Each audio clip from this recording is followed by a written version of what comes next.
Hello everyone, it's Adam here. Let's do a quick video. This is not I don't have a script. I don't have an idea. I'm doing socks with sandals. Oh hey, you know what we should do real quick? Let's do a quick chat here. So a couple things.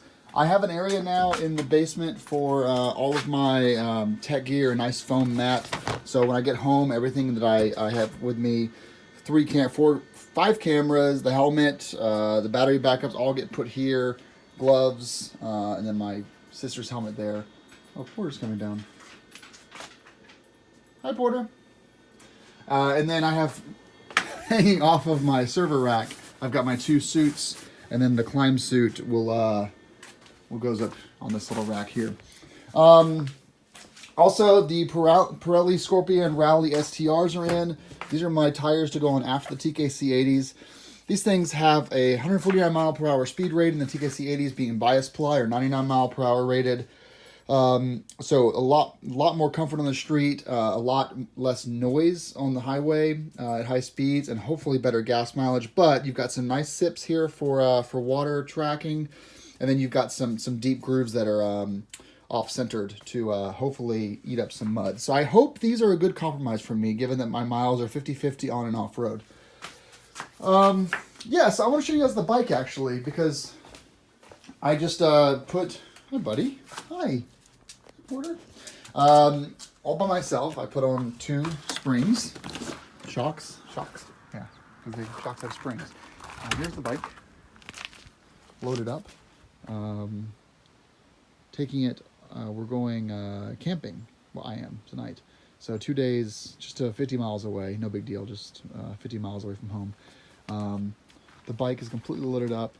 I've got it where all of my camping gear fits in here. I'll do a longer video about this later, which shows kind of how I decided on my camping list.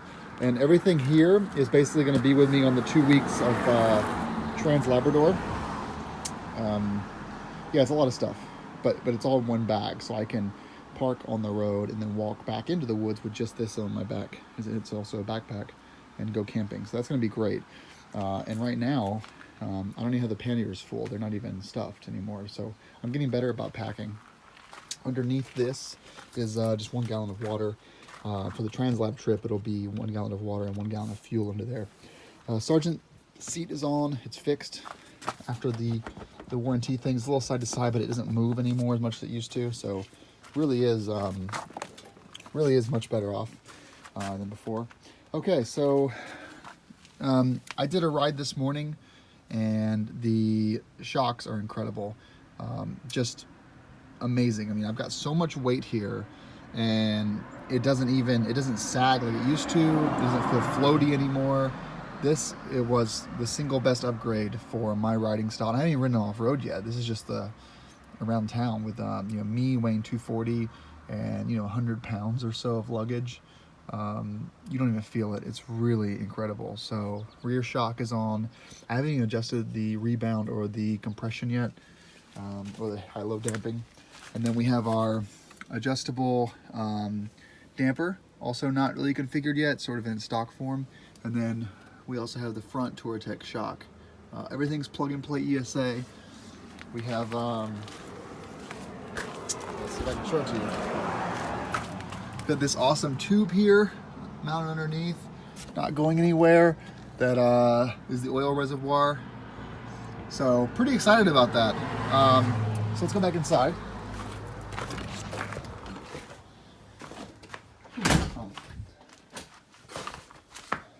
So this is just a Yankee Beemers event. It's called Frosty Nuts. It's just a April camp out where it's usually pretty cold. So they're doing just a simple camp out. I wanted to show you guys some, well, to me it's big news. We hit 3,049 subscribers. And we'll probably be at 3 million video views a month from now. Give it we're 200,000 a month. So probably a month from now we'll be at 3 million views. Just really, really, really incredible. I'm thrilled that you guys are, watching these videos. I'm still, sorry, I'm out of breath. Big day, had my coffee. I'm still seeing, the revenue's kind of evened out here. It's not as, it's not spiking anymore. The revenue for the HomeKit video is down. I might actually do a 1-year follow-up on this video because the video is now a year old. And I'll do a follow-up just indicating what the HomeKit setup is like now and how that's treating me. Things are overall down if you look on a month-to-month, but it's really not terrible. Subscribers are up. I don't know what you guys, how all of you are finding me, but it's just amazing. Thank you so much for subscribing. Although if I look at the, I don't know where it is. In here, there's a bit that shows how many people are actually subscribers that are watching it. And I think it's 97% of you are still not subscribers. Yeah, I can't find it. But that's fine. That's okay. So, obviously there's a really huge conversion rate of converting people over to subscribers, which that's not really my job. I mean, I don't ever ask people to do that, but it's interesting. So I'm happy, mostly just hit the 3,000 mark. That's kind of what this video is about. Going camping today. New shocks are on. I've got all the videos of me installing the shocks and the steering dampers all in Final Cut. So that's all going to get worked on probably Sunday night. And then that'll get posted up. That'll be my next week. Next week's couple of 3 videos will be front shock, rear shock, and the steering damper kit. So yeah, so thanks for watching, I guess. It's been nice to have you guys following along. Things are going great with the bike. Lots of travel coming up. This weekend is Frosty Nuts, and then over the next few weeks, lots of camping trips happening. So all good. And so yeah, appreciate it. You guys rock on. Happy Friday. Have a nice day, and take care and be safe.